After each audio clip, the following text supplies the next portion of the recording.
नमस्कार, मैं हूं आपके साथ प्रिया। आप देख रहे हैं TTN 24 न्यूज। आज की खबरों की शुरुआत कुछ बड़ी खबरों के साथ।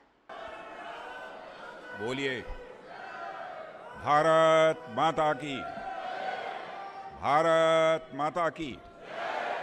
धन्यवाद।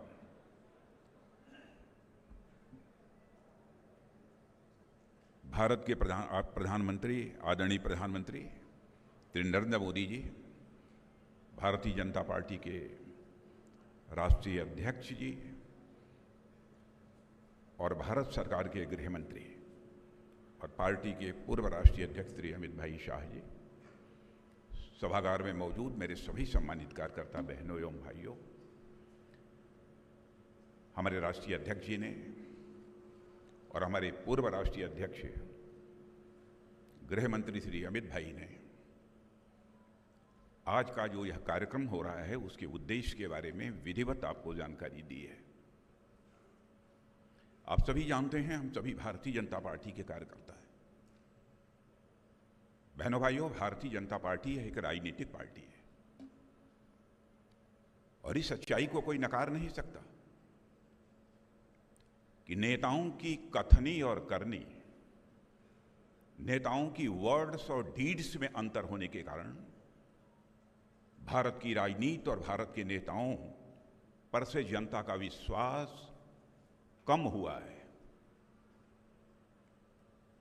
भारत की राजनीति में इसके पहले नेताओं की कथनी और करनी में अंतर होने के कारण जो विश्वास का संकट पैदा हुआ था, क्राइसिस ऑफ क्रेडिबिलिटी जो पैदा हुई थी, उस क्राइसिस ऑफ क्रेडिबिलिटी को, विश्वसनीयता के संकट को किसी ने चुनौती के रूप में स्वीकार किया है तो हमारे प्रधानमंत्री श्री नरेंद्र मोदी जी ने उसकी चुनौती के रूप में स्वीकार किया।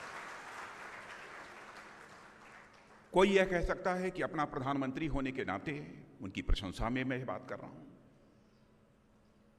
बहनों भाइयों, प्रशंसा में बात नहीं कर रहा हूं। बहुत सारी सरकारों को इस आजाद भारत में काम करते हुए आपने भी देखा है, हम लोगों ने भी देखा है। जब से मैं केंद्र की बात कर रहा हूं, गुजरात राज्य में जो मुख्यमंत्री रहे उस समय की बात नहीं कर रहा हूं, क्योंकि 2014 में जब वो भारत के प्रधानमंत्री बने उस समय मैं पार्टी का राष्ट्रीय अध्यक्ष था।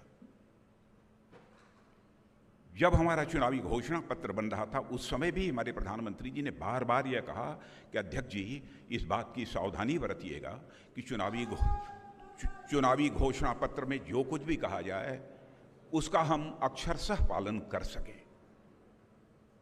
और 2019 में भी चुनावी घोषणा पत्र बनाने की जिम्मेदारी आपने मेरे ही कंधों के ऊपर दी थी और इस बार भी के चुनाव में भी वह जिम्मेदारी आपने मेरे कंधों के ऊपर दी। बार बार आपका यह आग्रह रहा है, घोषणा पत्र संभल कर बनाया जाना चाहिए कि कहीं ऐसा न हो कि जो हम कह रहे हैं हम उसे पूरा न करें। यानी हमारे कथनी और करनी, हमारे वर्ड्स और डीड्स, हमारे कहने और करने में कोई अंतर नहीं होना चाहिए। इसलिए मैं कहना चाहता हूं मेरे बहनों भाइयों, हम सबको गौरव की अनुभूति होनी चाहिए कि हम एक ऐसी राजनीतिक पार्टी के कार्यकर्ता हैं जो राजनीतिक पार्टी केवल इस दुनिया की सबसे बड़ी ही राजनीतिक पार्टी नहीं है, बल्कि सबसे क्रेडिबल, सबसे विश्वसनीय राजनीतिक पार्टी यदि कोई है तो भारतीय जनता पार्टी।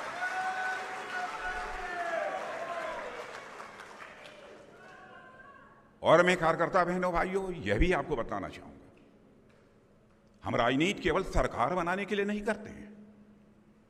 मैं जानता हूं कि हमारे बहुत सारे कार्यकर्ता भी यह मानते होंगे, जैसे अन्य राजनीतिक पार्टियां हैं, चाहे जैसे भी हो हमारी सरकार बननी चाहिए, उनका यह उद्देश्य हुआ करता है। लेकिन आप भारतीय जनता पार्टी के कार्यकर्ता हैं तो मैं आपसे भी कहना चाहता हूं कि हम राजनीति केवल सरकार बनाने के लिए नहीं करते हैं। हम राजनीति करते हैं तो समाज बनाने के लिए राजनीति करते हैं, देश बनाने के लिए राजनीति करते हैं। बहनों भाई,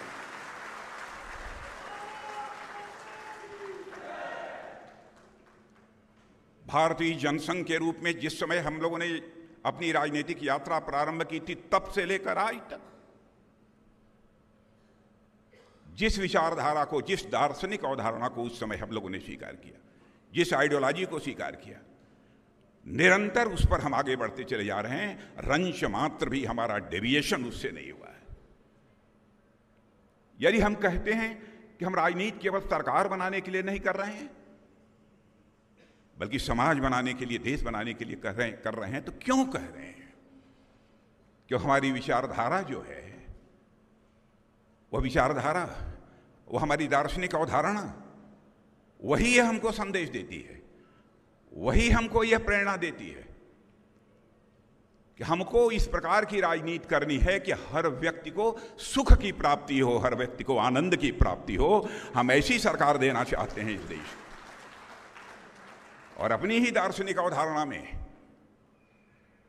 दार्शनिक अवधारणा देने वाले हमारे स्वर्गीय पंडित दीनदयाल जी उपाध्याय ने कहा था कि यह मनुष्य केवल हाड़ मांस का टुकड़ा नहीं है, लोथड़ा नहीं है।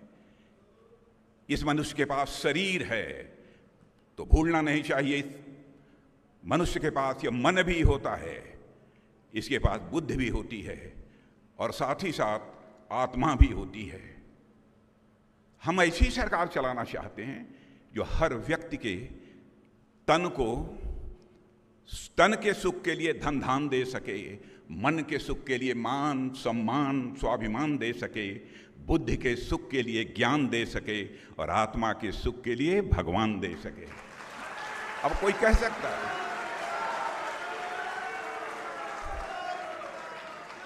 अब यह भगवान क्या है, इसको मैं डिफाइन नहीं करना चाहता हूं, क्योंकि कुछ लोग जो नहीं समझ पा रहे होंगे, वो कहेंगे हाँ, भगवान की बात राजनीति में कहाँ आ गई, गॉड की बात कहाँ से आ गई। लेकिन बहनों भाइयों, इस विस्तार में यदि मैं जाऊंगा तो एक लंबा समय लगेगा, क्योंकि हमारी पार्टी की दार्शनिक अवधारणा अद्भुत है, इसलिए विस्तार में मैं जाना नहीं चाहता। अब जैसे आत्मिक सुख आपको कैसे मिलता है? एक व्यक्ति के साथ आपका कोई रिश्ता बनता है, तो जितना जो सुख मिलेगा उससे कहीं अधिक धीरे धीरे बढ़ते बढ़ते समाज, कुछ लोग ऐसे होते हैं, पूरे राष्ट्र, कुछ लोग ऐसे होते हैं कि पूरी प्रकृति, पूरी सृष्टि के साथ एकात्म हो जाते हैं। ऐसी ऐसी भी विभूतियां हमारे भारत के अंदर होती हैं। सचमुच आत्मिक सुख तो उन्हें ही प्राप्त होता है, परमात्मा की प्राप्ति तो उन्हें ही होती है। तो मैंने सब मिला जुला कर हमारी भारतीय जनता पार्टी ऐसी एक राजनीतिक पार्टी है जिसने कि भारत की राजनीति को एक दार्शनिक अवधारणा भी देने का काम किया है। उस पार्टी के हम लोग कार्यकर्ता हैं, और उस पार्टी का सदस्यता अभियान हमारा आज से प्रारंभ हो रहा है। और हम लोग अकेली राजनीतिक पार्टी हैं इस देश की। ठीक है, साम्यवादी कहते होंगे कि उनका सदस्यता अभियान चलता है, वो करते होंगे, लेकिन उनसे हमारा भिन्न है। उठाकर कोई देखे,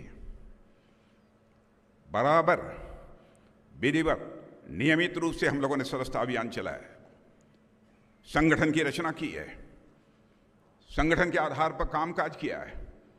और मैं देखता हूं बराबर प्रधानमंत्री जी सत्ता के सर्वोच्च शिखर पर बैठे हुए, फिर भी बराबर संगठन को उन्होंने सम्मान दिया है, संगठन के कार्यकर्ताओं की चिंता की।